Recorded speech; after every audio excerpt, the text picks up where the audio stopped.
अस्सलाम वालेकुम। RBN news में आपका खैर मकदम करते हैं। आइए तफसील से पहले नजर डालते हैं आज की हेडलाइंस पर।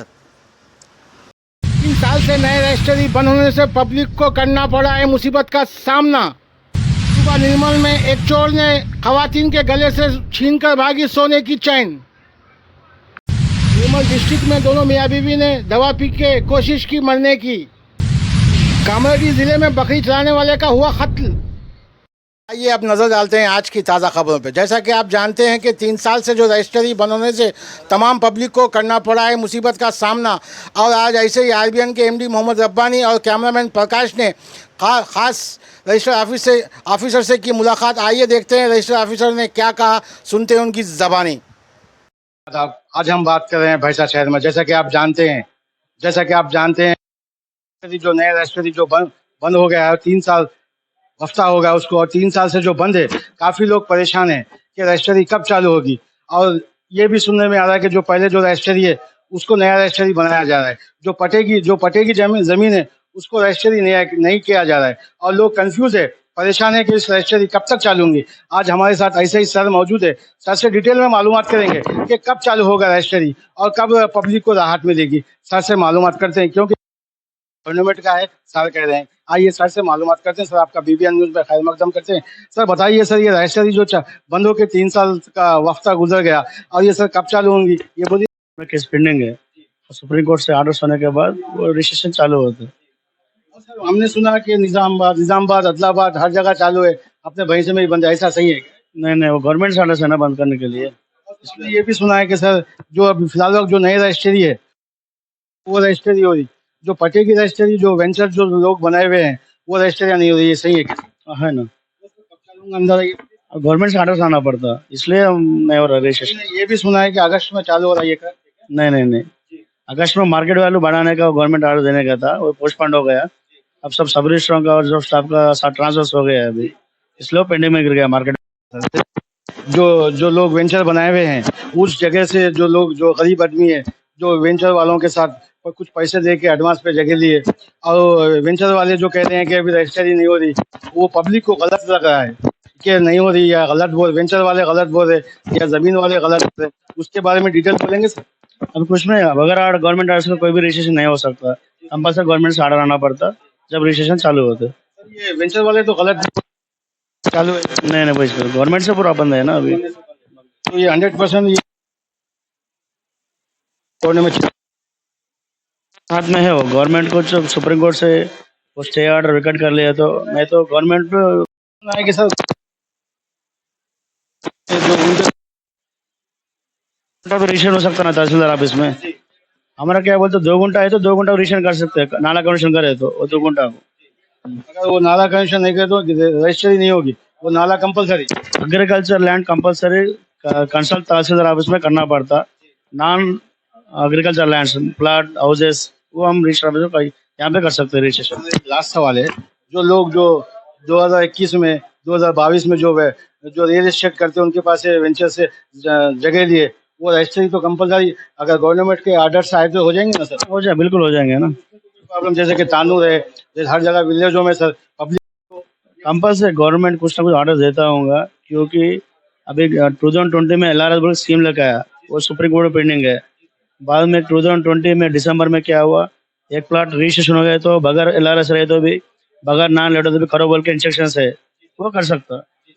और 2020 में भी अगर जो पुराने वेंचर जो है ना उसको भी LRS स्कीम से 10,000 रुपीज कलेक्शन करके वो अप्लाई कर ले पब्लिक, तो गवर्नमेंट से कुछ ऑर्डर्स आ गए तो वो भी रजिस्ट्रेशन हो सकता। कंपलसरी हो जाएगा बस, कोई पब्लिक को घबराने की जरूरत नहीं है। कोई जरूरत नहीं है।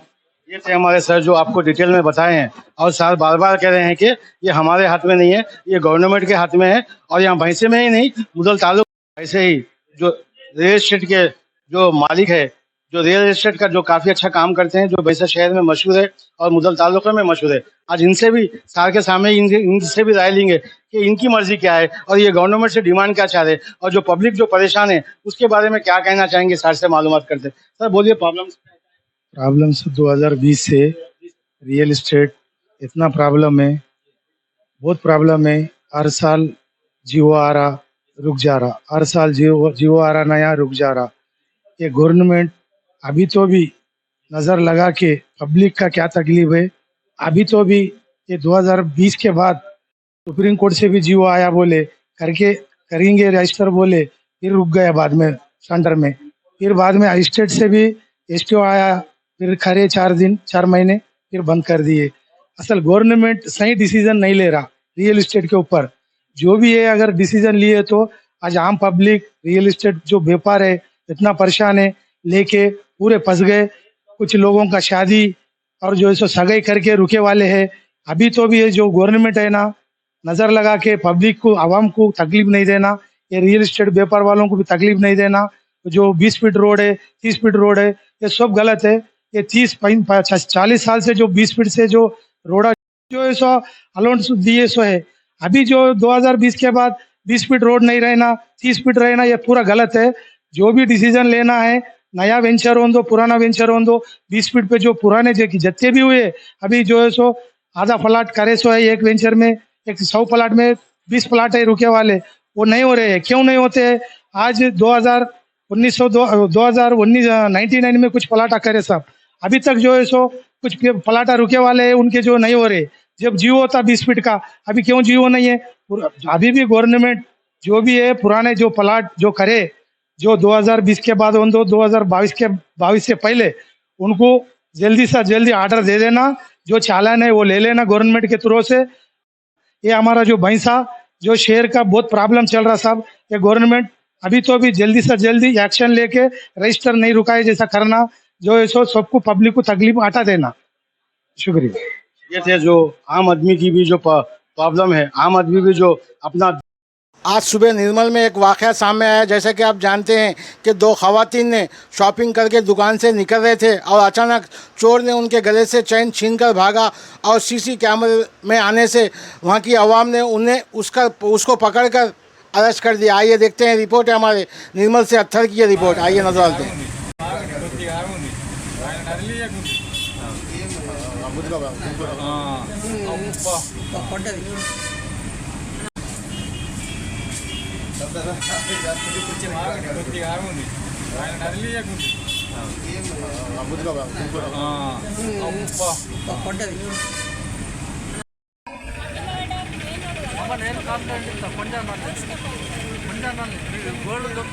जैसा कि आप जानते हैं कि जो नशा करते हैं उनका घर और ख़ानदान पूरा तबाह हो जाता है। आज एक ऐसे ही वाक़या निर्मल डिस्ट्रिक्ट में छोटे से गांव में सामने आया। जैसा कि आप जानते हैं कि एक लड़की का शौहर फुल नशा करने की वजह से वो तंग आकर शौहर के जुल्म से दवा पी की मरने की कोशिश, और बाद में उसके शौहर को पता चलता है कि मेरी बीवी ने दवा पी, और वो देखकर ख़ुद भी दवा पी लेता है। और इसी दौरान तमाम लोगों को इत्तला मिलने पर उन दोनों को एरिया हॉस्पिटल पहुंचाया जाता है और बचा लिया जाता है। आइए देखते हैं, ये रिपोर्ट है हमारे निर्मल से अत्थर की रिपोर्ट, आइए नजर डालते हैं।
నేను ఎకరంన్నర భూమి ఆమె కూడా నేను ఇంత పేద పేద రోగాల బతికించినా కానీ నాకు కొడుకు నా అల్లుడికి ఏమో ఎందుకంటే ఆడ ఏం పని దొరకదు దానా ఇక్కడ 1,30,000 జీతం ఇస్తారా అని అంటే ఇక ఈడ ఉంచిదానా ఏమన్నా పాత్రం చేసి 15,000 ఇస్తాడు అమ్మకు.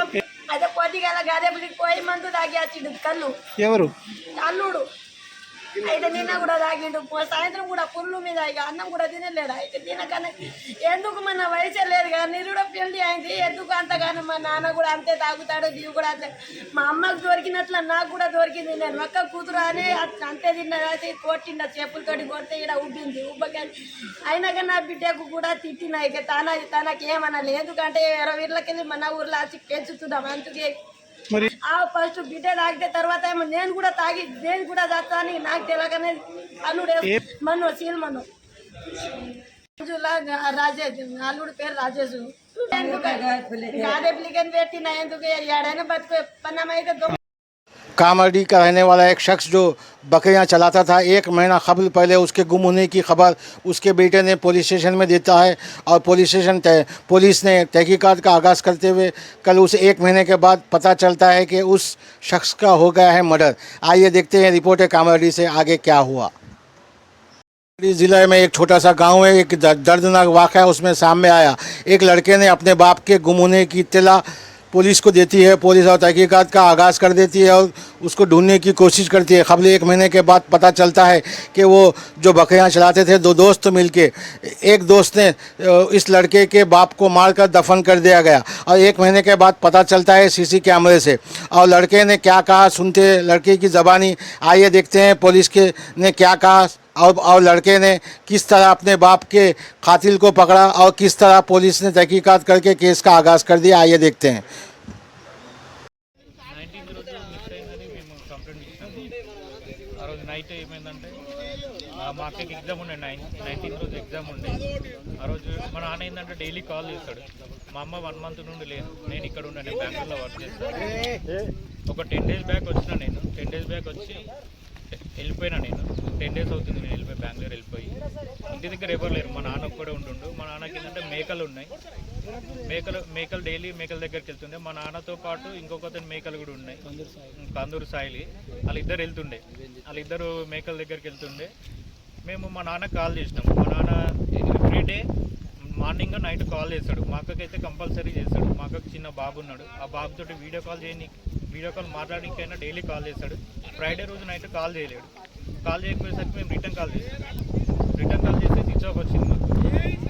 స్విచ్ ఆఫ్ వస్తే మా అక్క నాకు ఇన్ఫార్మ్ చేసింది। మా అక్క హైదరాబాద్లో ఉంటుంది, నేను బెంగళూరులో ఉన్నా, నాకు ఇన్ఫార్మ్ చేసింది। నాకు ఇన్ఫార్మ్ చేసి ఇంటి దగ్గర ఉన్న వాళ్ళకి అడిగి ఇంట్లో ఉన్నాడా లేడా అని చెప్పేసి ఇంటి దగ్గరికి వెళ్ళి చూడమన్నా। ఇంటి దగ్గరికి వెళ్ళి చూసేసరికి ఇంటికి లాక్ ఉంది, ఇంటి దగ్గర రాలేడు। ఇంటి దగ్గరికి రాకపోయేసరికి మా నాన్నతోటి మేకల దగ్గరికి ఎవరు సోపతి వెళ్ళారు అని చెప్పేసి వాళ్ళకి కాల్ చేసిన నేను। వాళ్ళకి కాల్ చేస్తే ఏమని చెప్పారంటే కందూరు సాయిల్ వెళ్ళిండు మా నాన్నతోటి। ఆయన కాల్ చేస్తే ఏమని చెప్పినంటే మీ నాన్న మధ్యాహ్నమే గొర్రెలు నాకు అప్పచెప్పి పొలం దగ్గరికి వెళ్ళిపోతుందని చెప్పేసిండు। చెప్పేసరికి మేమేమనుకున్నామంటే మా నాన్న అక్కడ నుండి ఎటు వెళ్ళిండో అని మాకు తెలియదు, ఇక అప్పటికి మిస్సింగే అని మేము అనుకున్నాము। ఇంత జరుగుతుందని మేము ఎక్స్పెక్ట్ చేయలేదు। కాకపోతే మేము తీసుకున్న సీసీ ఫుటేజ్ ఆధారంగా మిగతా మేము ఇన్వెస్టిగేషన్ ద్వారా మాకు తెలిసింది ఏంటంటే ఇద్దరు మేము అనుకుంటున్న సస్పెక్ట్ మా నాన్న ఈ కందూరు సాయిల్ తోటి కాంటాక్ట్లో ఉన్నారు, వాళ్ళు ప్లాన్ ప్రకారమే చంపినట్టు మాకు అనుమానం వచ్చింది। దాంతోపాటు మేము సీసీ ఫుటేజ్లో చెక్ చేసినాము, వీళ్ళ మేకల వెనకాలే ఒక 10 మినిట్స్ గ్యాప్లో వాళ్ళకి కూడా వెళ్ళినాయి। మా నాన్న లొకేషన్ పంపించారు పోలీసు వాళ్ళు, ఎగ్జాక్ట్ ఆ లొకేషన్లోనే మొబైల్ స్విచ్ ఆఫ్ అయిపోయింది। కాకపోతే మా నాన్న మొబైల్ 2:20కే స్విచ్ ఆఫ్ అయింది। కందూరు సాయిల్ ఏమని చెప్పిండంటే మీ నాన్న 4 గంటలకు వెళ్ళిపోయిండు మేకల దగ్గర అని చెప్పిండు, కాకపోతే ఇన్వెస్టిగేషన్లో 2:30కే ఫోన్ స్విచ్ ఆఫ్ అయిందని చెప్పారు।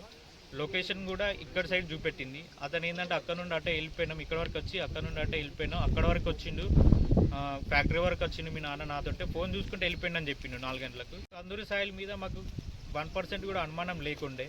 ఇంకో ఇద్దరు ఉన్నారు, వాళ్ళ మీద ఏంటంటే 3 మంత్స్ బ్యాక్ మా తమ్ముడు చనిపోయిండు, మా తమ్ముడికి బెదిరించిరంట వాళ్ళు అంతకుముందు, మాకు తెలియదు, మా తమ్ముడు చనిపోయిన తర్వాత తెచ్చిన ఈ విషయాలు। అంతకుముందు ఏంటంటే వాళ్ళు గొర్రెలు దొంగతనము అవి ఇవి కొంచెం ఊళ్ళో కొంచెం ఇలాంటి పనులు వాళ్ళు ఎక్కువ జరుగుతున్నాయి। మా తమ్ముడు ఏంటంటే గొర్రెల దగ్గర పడుకుంటాడు, కొన్ని మందలు కూడా అక్కడే ఉంటాయి, వేరే వాళ్ళ గొర్రెలు కూడా ఉంటాయి, వాళ్ళు ఎత్తుకెళ్ళేటప్పుడు మా తమ్ముడు చూసి వాళ్ళని పట్టించిన అప్పటి నుండి మా తమ్ముడిని బెదిరించడం స్టార్ట్ చేసిరంట। ఆ ప్రెజర్ తోటి మా తమ్ముడు సూసైడ్ చేసుకున్నాడు। వాళ్ళెవరు వాళ్ళిద్దరు? జోగు వీరయ్య, దొందడి సుమన్, ఒకటే ఊరులా? ఒకటే ఊరోళ్ళు। మీకేమైనా రిలేషనా? మాకేం రిలేషన్ లేదు, మా క్యాస్ట్ వాళ్ళే వాళ్ళు, వాళ్ళు ప్రెజర్ చేయడం వల్ల మా తమ్ముడు చనిపోయిందని తెలిసింది. అంతకుముందు కాళ్ళు కూడా మొక్కిపించుకురని అంటుర్రు. అది ఎంతవరకు నిజం మాకు తెలీదు. కాకపోతే మాకు అలాంటి ఇన్ఫర్మేషన్లు వచ్చినాయి. మళ్ళీ మా నాన్న ఏంటంటే మా తమ్ముడు చనిపోయిన తర్వాత ఈ విషయాలు తెలిసి కొంచెం బయట ఆయన ఉండలేక డైరెక్ట్ ఫేస్ టు ఫేసే మందిలోనే ఇట్లా నా కొడుకుని చంపిండు అది ఇది అని చెప్పేసి ఆయన ఫేస్ టు ఫేస్ కాకుండా ఆయన పేరు పెట్టకుండా నార్మల్గా ఇట్లా అనుకున్నాడంట. మా కుటుంబాన్ని చంపేసారు అది ఇది అని చెప్పేసి, నా కుటుంబాన్ని నాశనం చేసారు, నా కొడుకుని చంపేసారు అది అని చెప్పేసి మా నాన్న ఊరుకున్నాడు. అలా గొడవలు మా కుటుంబంతో అయితే ఏం గొడవలు లేవు, మాకు ఆస్తి తగాదాలు లేవు, అప్పుల బాధలు లేవు, అసలు ఏ బాధలు లేవు. వాళ్ళ మీద ఏ కేసులు ఉన్నాయో తెలియదు నాకు. ఊర్లో అయితే కొన్ని ఇలాంటివి చేస్తున్నారని నాకైతే కొన్ని ఇన్ఫర్మేషన్ వచ్చింది. కాకపోతే నేను ఇక్కడ ఉండం కాబట్టి నాకు అంత క్లారిటీగా తెలియదు. కాకపోతే మేము సీసీ ఫుటేజ్ ఆధారంగా మేము ఆధారాలతో చెక్ చేసినప్పుడు మేము అనుకున్న సస్పెక్ట్ దాంట్లో ఉన్నారు కాబట్టి మేము కందూరు పెద్ద సాయిని గట్టిగా అడిగినాం, నువ్వు చెప్పేది అబద్ధం అది.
तो ये थी हमारी आज की ताज़ा खबरें। कल आपके सामने फिर से शामिल होंगे नए ताज़ा खबरें लेके।